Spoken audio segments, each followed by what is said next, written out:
The standoff, composure against chaos. The black muzzle of a Glock 19, a chilling void promising oblivion, was mere inches from Dr. Evelyn Reed's face, separated only by the UV-protected glass of her luxury car. A slight tremor, a moment of panic, and it could all be over. For the last time, Officer Frank Rizzo roared, his face a contorted mass of stress and anger, veins throbbing like agitated worms. His breath, sour with coffee and mounting desperation, reeked of a man on the brink. Yet Dr. Reed, facing imminent death, exuded an uncanny calm. Her eyes, magnified behind thin-rimmed Cartier glasses, were not fearful but sharp, focused, and analytical. One hand remained steadfast on the leather steering wheel, a testament to her unwavering control. The other, hidden from Rizzo's view, clutched a power he couldn't conceive, a force far greater than his gun. What pushed an officer, sworn to protect, to this desperate act? And what secret allowed Dr. Reed to transform a passive encounter into a deadly trap for her assailant? A tale of two worlds. The narrative begins on a crisp Thursday morning in Washington, D.C., a stark contrast to the unfolding crisis. Dr. Evelyn Reed, a senior legal advisor to the White House, sat in her office on an upper floor of the Eisenhower Executive Office building. The sprawling view of the White House's South Lawn, a symbol of immense power, rarely captured her attention. Her mind was a labyrinth of legal files, memos, and impending crises. That morning, she meticulously reviewed an executive order on new emission standards. A nervous young lawyer, Ben, interrupted her focus.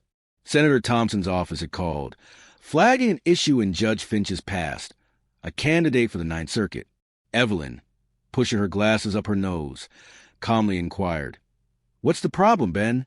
He explained that Finch's firm had represented a chemical company in a water pollution lawsuit in 2002, and the opposition was painting him as a corporate polluter's pawn.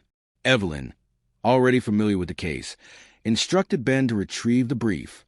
She reminded him that Finch's involvement was procedural, and his firm withdrew as soon as the company's data cover-up came to light. Finch wasn't even the lead attorney, she stated, confidently declaring. "We'll shut it down by lunch." Ben, visibly relieved, turned to leave, but Evelyn's quiet, "Good job. You figured it out so quickly. That's what matters," brought a small smile to his face. As Ben departed, Evelyn sighed. Her job was to extinguish fires, anticipate attacks, and shield good people from the murky waters of politics. She adored the law's logic and order, but loathed the way politics twisted the truth. Her gaze drifted to her packed briefcase, holding the speech for her upcoming Georgia convention. A break from the political cauldron was precisely what she needed, a chance to discuss principles and grand ideas, not daily skirmishes in muddy trenches.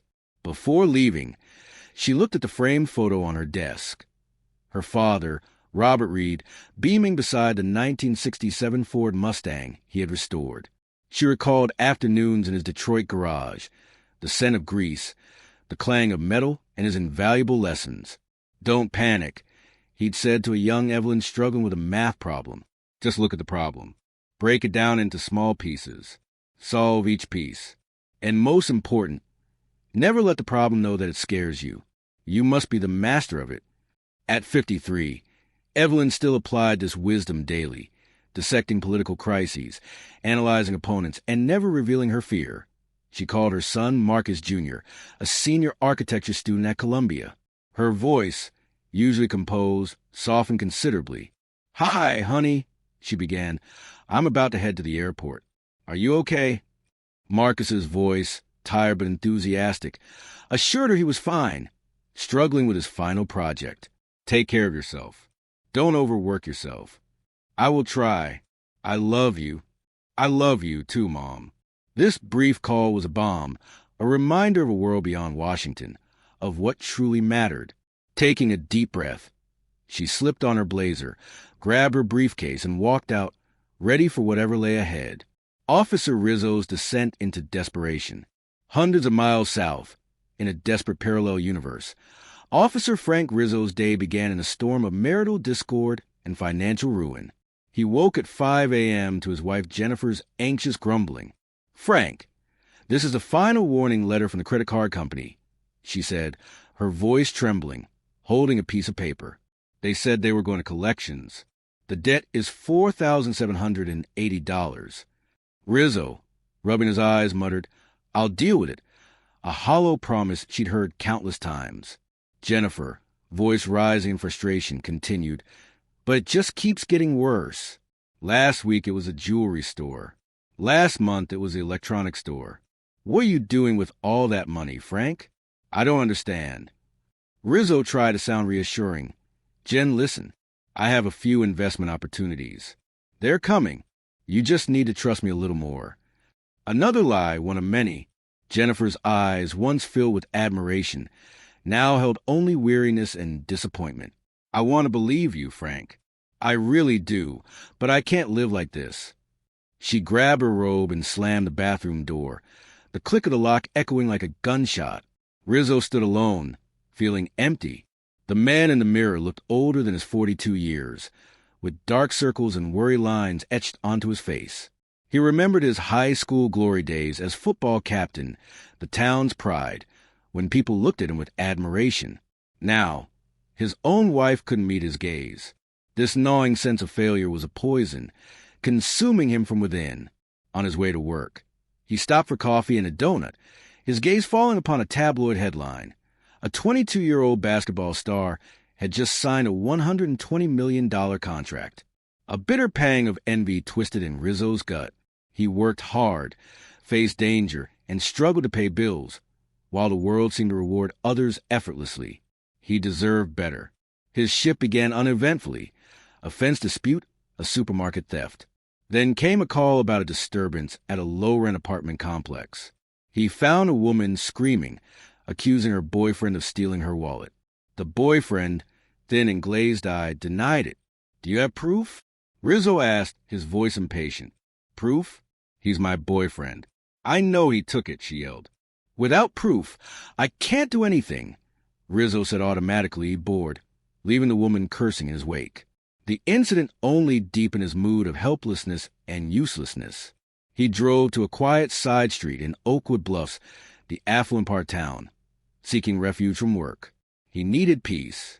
Scrolling through sports betting sites on his phone, knowing he had no money left, his screen buzzed. A new text from S. $5,000 by tonight, Frank. I know where you got it. I just talked to a friend who works at the courthouse. He said, "Your Jennifer just applied for a part-time job at the library. Sounds like she needs the money. It would be bad if she knew her husband owed money to a guy like me. I could stop by the library and say, 'Hi, you know me?'" The threat was directed at Jennifer. A line had been crossed. Panic surged in Rizzo's chest. He couldn't let S anywhere near his wife. He had to get the money now. The ill-fated encounter. Just then, a sleek black Lexus glided down the main road, its glossy paint reflecting the afternoon sun, a potent symbol of the wealth Rizzo coveted but could never reach. He squinted, seeing a woman behind the wheel, a black woman in glasses, elegantly dressed. A vicious, desperate thought formed in his panicked mind. His deep-seated prejudices, combined with gnawing desperation, coalesced into a lethal rationale. A target, his brain screamed. Someone from out of town, D.C., or New York for sure. They don't know the rules. Driving a car like this, they must have cash. They must not want trouble. They would pay for their own safety. $5,000. Easy. He rationalized his actions. There are too many of them. I'm just taking a small portion. It's a fair tax. I'm taking back what the world owed me. It was a crazy plan, violating every oath he'd ever sworn. But S couldn't wait, and his wife couldn't learn the truth. He had no choice. He floored the gas, and his Charger lumbered after the Lexus. After about half a mile, certain no other cars were nearby, he flashed his red and green lights. Dr. Reed glanced in her rear-view mirror, frowning. She hadn't been speeding. She was meticulously law-abiding. Yet, as a successful black woman driving an expensive car in a predominantly white, affluent suburb, she was accustomed to this sad American scenario. She calmly signaled, pulled over smoothly, turned off the engine, rolled down her window halfway, and waited, license and paperwork ready on the passenger seat. Officer Rizzo approached, his gait languid, but his eyes sharp as knives, assessed every detail of the car and its occupant. He deliberately slowed, increasing the pressure.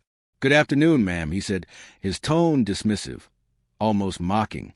"Are you aware that you crossed a solid line on that turn over there?" "I don't think so, officer.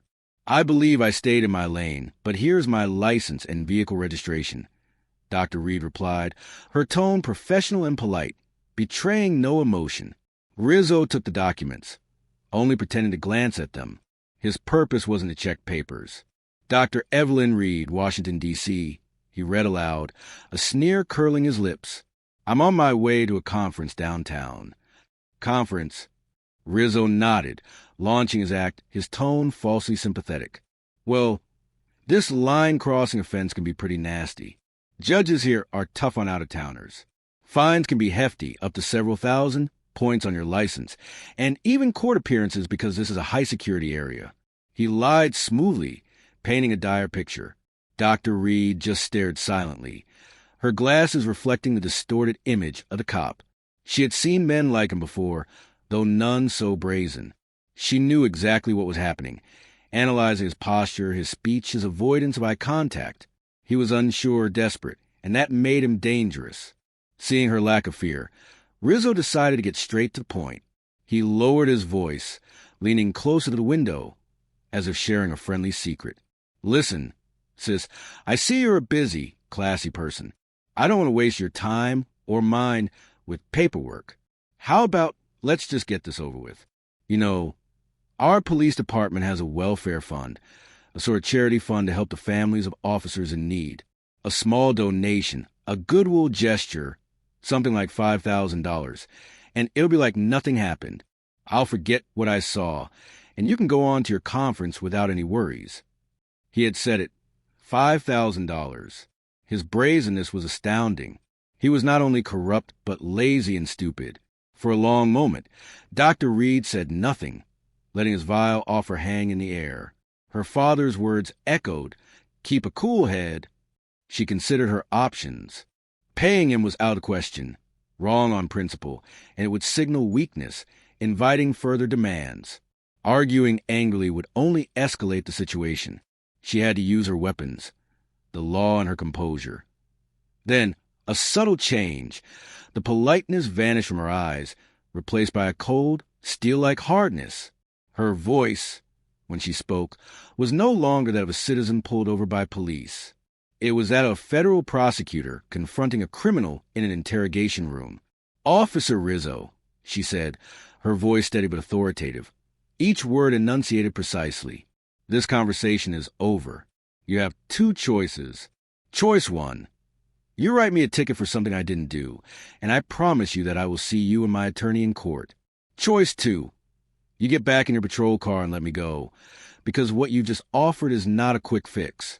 It's attempted extortion, a serious federal crime under Title 18, Section 1951 of the United States Code, and the penalties for it are not small. Do you understand?" Her words, precise, sharp, and laden with legal authority, struck Rizzo like a physical blow, especially the reference to statute. It wasn't just a denial. It was an accusation, a condemnation from someone who clearly understood the law. The fear of exposure, the humiliation of being lectured by an easy target, and the despair of having the money door slammed shut combined into a frenzied, irrational rage. "Who do you think you are?" he roared, his face contorted. "You're a lawyer? You dare lecture me?" In an instant, everything collapsed. His control, the facade of a police officer. All that remained was a desperate, cornered criminal. He pulled his Glock from his holster. The metallic clank echoed in the quiet afternoon air, a harsh, violent sound. He pointed it straight at Dr. Reed's face. "I'm not kidding. Get out of the car." Rizzo yelled, his finger trembling on the trigger. He had crossed the line of no return. Dr. Reed remained still. Her heart pounded, a steady drumbeat of danger. Adrenaline flooded her body, sharpening every sense. She saw the tiny scratches on the black metal of the gun, smelled his sour sweat. But above the biological tsunami, her reason, honed over decades, stood like a beacon. Her father's voice echoed, "Don't let him see you're afraid." As Rizzo spoke, her right hand moved silently to the phone on the dashboard. She held down the Siri button and whispered almost inaudibly, "Call Mayor Fitzpatrick." Speakerphone. It was an almost invisible action, masked by the movement of her body. She knew Mayor Tom Fitzpatrick from national events and federal funding meetings. She knew him as a pragmatist concerned with Oakwood Bluff's reputation. The call connected and went on hold, silent. "Now," facing the gun's muzzle, she spoke, her voice surprisingly steady, without a trace of tremor, directed toward the phone on the call. "Tom, I have an emergency. I'm on Oakwood Bluffs Parkway near Milepost 7. Officer Frank Rizzo, badge number 714, Oakwood Bluffs Police Department, is threatening my life at gunpoint. I need you there immediately." She spoke clearly and distinctly, providing all necessary details as if reading a report. Rizzo was stunned. He stammered, then laughed nervously, trying to regain composure. "Tom, you called some husband of yours? What's he going to do? Come here and get arrested with you?" Dr. Reed didn't answer. She just looked at him, her gaze piercing, her silence powerful. She had planted a seed of doubt and fear in his panicked mind. The game had changed. He was no longer the only one in control. He stood there, the gun still trained on her, a tense standoff. What should he do? Shoot her and run? There would be a nationwide manhunt. Leave? She knew his name and number. He had been exposed. He was trapped by his own stupidity and desperation. The silence stretched, broken only by the hum of her engine and his ragged panting. A minute and a half. Each second felt like an hour. Then he heard it, a distant siren. The siren wailed, faint but unmistakable. To most, it was the sound of help approaching. But to Officer Frank Rizzo, in that moment, it was the sound of the end of the world. He jerked, glancing toward the road in panic. Who was coming? His colleagues? But he hadn't called for backup. The only call that came through was to the motionless woman in front of him, at whom he still had his gun pointed. "What have you done?" he hissed, his voice now devoid of aggression and filled with naked fear. Dr. Evelyn Reed still did not answer. She simply waited. The game was set. The pieces were moving, and she knew she was in check. Hashtag justice served. The siren grew louder, echoing off the trees and silent mansions. And it wasn't coming from one direction. It was coming from both. This only added to Rizzo's confusion and horror. This wasn't a routine patrol. This was an emergency response. Less than a minute later, 2 cars rushed into the scene at breakneck speed, shattering the afternoon silence. A black government sedan, a Lincoln Continental with hidden flashing lights behind its grille, slammed on its brakes in front of Rizzo's patrol car, blocking his path. Simultaneously, a Ford Explorer police SUV, the sheriff's car, with flashing lights on its roof, screeched to a halt behind Dr. Reed's car, blocking any escape. The door of the black sedan swung open. Mayor Tom Fitzpatrick, a man in his 60s with meticulously groomed gray hair, jumped out, his usually placid face flushed with anger and anxiety. The door of the police SUV swung open, and Chief Donovan, a large man with a bushy mustache and the steely features of a 30-year police officer, stepped out, his horror barely concealed. Donovan saw one of his officers pointing a gun at a civilian vehicle, and his heart stopped. The mayor didn't even look at Rizzo. He ran straight to Dr. Reed's car window, almost stumbling. "Evelyn, oh my God, are you okay? Are you safe?" he asked, his voice thick with concern. "I'm fine, Tom. Thank you for coming so quickly," she replied, her voice finally revealing a hint of relief. She slowly lowered her hands from the wheel, her body finally allowing itself to relax a little. After ensuring Dr. Reed was safe, Mayor Fitzpatrick turned, unleashing the full fury of a politician whose career and city's reputation were threatened by an idiot. Rizzo was still standing there, his gun stupidly aimed at the Lexus, frozen in his moment of guilt. "Rizzo!" the mayor roared, his voice echoing down the street, making the leaves on the trees tremble. "You idiot! What the hell are you doing? Put down your gun now. Are you crazy?" Rizzo jerked as if awakening from a nightmare. He stammered, trying to make a weak excuse. Mayor, She was uncooperative. She was defiant. She was a threat. A threat? Mayor Fitzpatrick stepped forward, his face inches from Rizzo's, his bloodshot eyes blazing. Do you know who you just pointed a gun at, you idiot? Do you know who the woman is that you tried to blackmail for $5,000? Rizzo could only shake his head, mouth agape, a look of pitiful ignorance on his face. He had no idea how the mayor knew about the $5,000 figure. He had no idea that Dr. Reed, with a lawyer's precision, had whispered every important detail into the phone before speaking aloud. This is Dr. Evelyn Reed. The mayor roared. Each were a hammer blow to Rizzo's brain. She is the senior legal advisor to the White House office, to the President of the United States. You just threatened one of the most powerful lawyers in the country on my turf. You pig brain. The words exploded like a bomb in Rizzo's head. White House counsel. The words echoed, destroying every shred of reason left.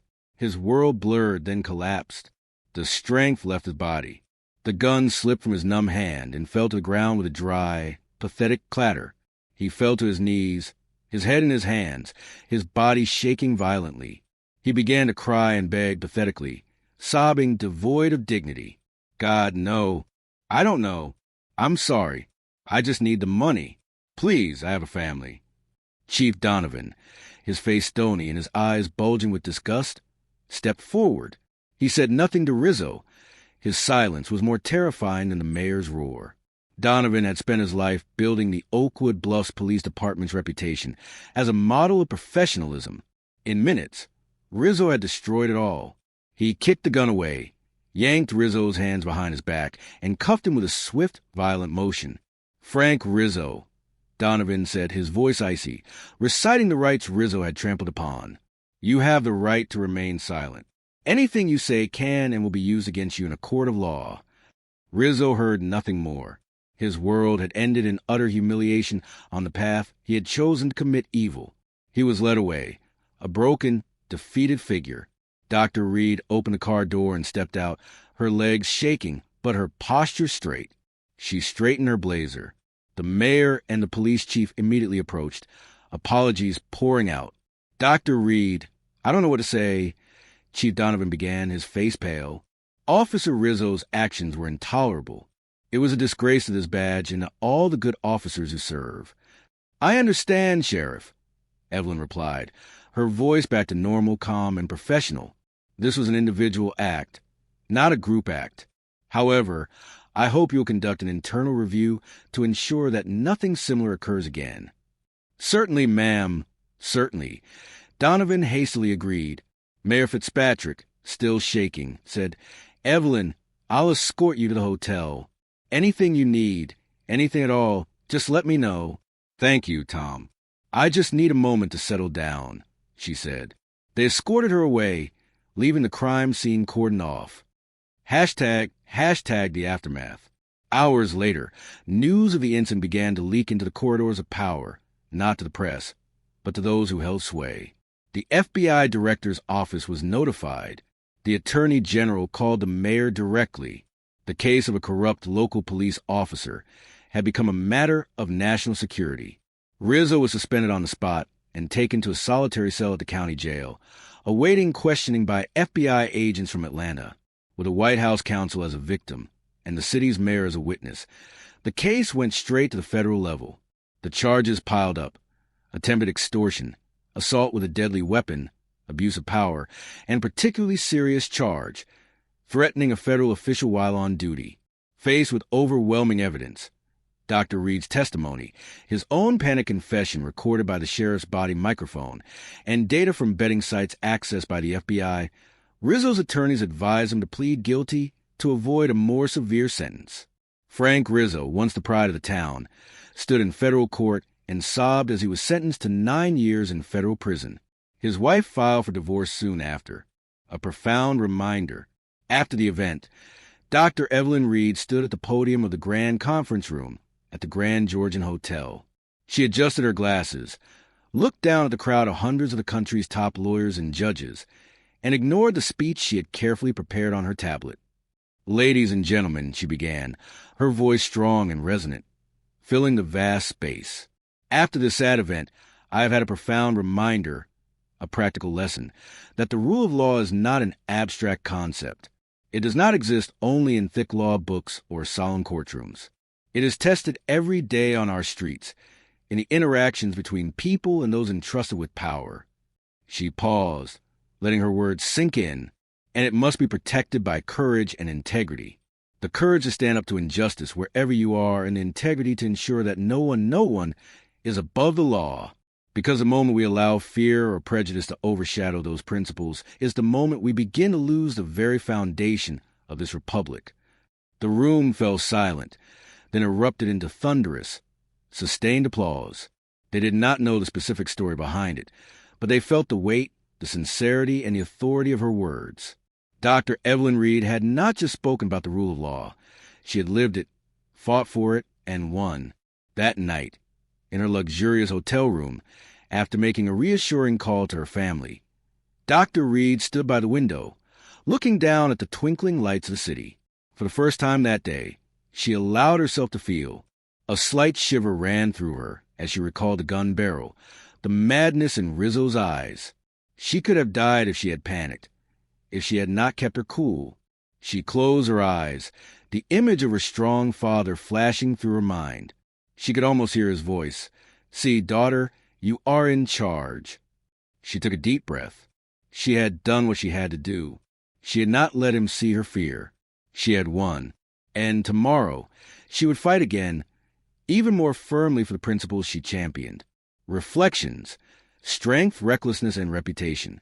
Desperation can indeed morph a man into a monster, and prejudice often serves as their weapon.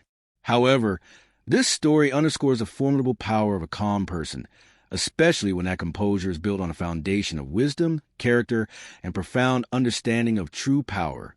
Power does not reside in the barrel of a gun, but in the mind, in knowledge, and in relationships forged on respect. Justice may face its gravest challenges on a deserted road, but ultimately, it will always be served in the light of truth. Considering Dr. Reed's reaction, her calmness was undeniably her greatest strength. It was not recklessness, but calculated, disciplined response born of years of experience in high-stakes situations and a deep understanding of human psychology and the law. Her father's lessons on mastering fear and breaking down problems into solvable pieces were evident. She leveraged her intellect and connections, turning a desperate criminal's aggression into his undoing. Any display of fear or panic would have emboldened Rizzo and potentially sealed her fate. Her composure allowed her to assess the threat, formulate a strategy, and execute it flawlessly, even under extreme duress.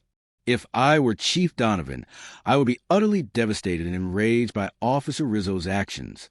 My feelings would likely encompass Astra's profound disappointment and betrayal. Rizzo's actions are a direct betrayal of the oath to protect and serve, and a personal betrayal given Donovan's apparent dedication to upholding police integrity. Astra's intense embarrassment and shame. The incident, especially with a White House official as a victim and the mayor as a witness, would bring unimaginable shame to the Oakwood Bluffs Police Department and to Donovan personally as its leader. His life's work of building a reputable force has been shattered in minutes. Astra's fury at the damage to reputation. The department's reputation, painstakingly built on professionalism, would be in tatters. This incident would cast a dark shadow over every honest officer under his command. Asterisk urgency for immediate action. My primary focus would be on damage control and swift, decisive action to demonstrate that Rizzo's behavior is an isolated incident and not indicative of systemic corruption. This would include his immediate suspension, cooperation with federal authorities, and a thorough internal investigation as requested by Dr. Reed. Astra's concern for public trust, rebuilding trust with the community, especially after such a brazen abuse of power, would become paramount. This would involve transparent investigations, community outreach, and reinforcing ethical conduct among officers.